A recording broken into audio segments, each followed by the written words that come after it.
ഇത്രയും കാലമായിട്ട് ഒരു താറാവിനെ കൊല്ലാൻ പേടിയാന്ന് പറഞ്ഞാ നീയൊക്കെ പിന്നെ എന്തിനാ നസ്രാണി പെണ്ണാന്ന് പറഞ്ഞ് നടക്കുന്നേ? കഴുത്തിന് ഇങ്ങനെ പിടിച്ചിട്ട് ഓരോരുത്ത ചീന്തിന്ത്യാ പോരെ. എന്നാ നമ്മളൊന്ന് ചിന്തിക്കേ. അല്ല അതിപ്പോ ഈ ചീന്തുക എന്നൊക്കെ പറഞ്ഞാൽ നീ ഇതൊക്കെ ഒന്ന് പഠിക്കണമല്ലോ. എന്തിനാ വെറുതെ ഉരുളുന്നേ? പേടിയാണെന്ന് സമ്മതിച്ചൂടെ? പേടിയോ? എനിക്കോ?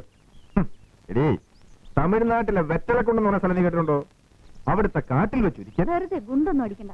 ഇവിടെ ഇപ്പൊ കാടും കരടിയൊന്നും ഇല്ലല്ലോ. 2 കുഞ്ഞു താറാവല്ലേ ഉള്ളൂ. ആ കഴുത്തിന് ഇങ്ങനെ പിടിച്ചിട്ട് ഒറ്റ ചീന്തങ്ങി ചീന്തിയാ മതി. ബാക്കി പണിയൊക്കെ ഞാൻ ചെയ്തോളാം. ഇതാ നിൽക്കേ.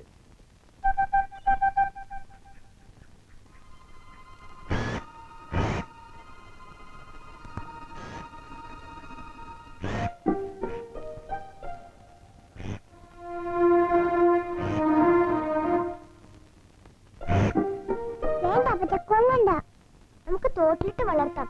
അത് നമുക്ക് വേറെ വാങ്ങിക്കാം. ഇന്ന് ഇതിനെ രണ്ടിനെ കൊന്ന അമ്മച്ചെടിയെ കൊടുത്തിട്ടുണ്ട്. വേറെ കാര്യം എന്താ ഇവിടെ ഒരു ബഹളം? അല്ല ഈ താറാവിനെ ഒന്ന് കൊല്ലാൻ.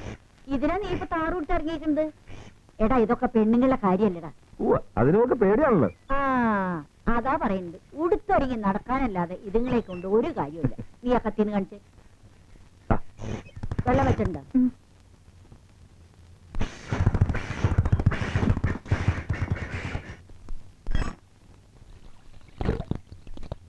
വേഗം തിളച്ച വെള്ളത്തിൽ മുക്കിയെടുത്ത് പപ്പും തോലും പറിക്കാൻ നോക്കും. പിന്നെ അരപ്പ് നല്ല പാകത്തിന് അരക്കണം. അമ്മച്ചി അത് മിക്സിയിലിടുമ്പോ ശ്രദ്ധിച്ചാ പോരെ? മിക്സിയിലിട്ടാലൊന്നും ശരിയാവില്ല. കല്ലോട് ചേർത്ത് നല്ലോണം അരയ്ക്കണം. എന്നാലേ സ്വാദം ഉണ്ടാവുള്ളൂ. താറാവ് വയ്ക്കണമെങ്കിൽ എന്റെ മേരിക്കുട്ടി വയ്ക്കണം. എന്റെ കൈപ്പുണ്യം അവൾക്കേ കിട്ടിയിട്ടുള്ളൂ. സ്വാദില്ലാഞ്ഞിട്ടൊന്നുമല്ല, ഞാൻ അമ്മിയിൽ വെച്ച് അരയ്ക്കണം, അത്രേ ഉള്ളൂ.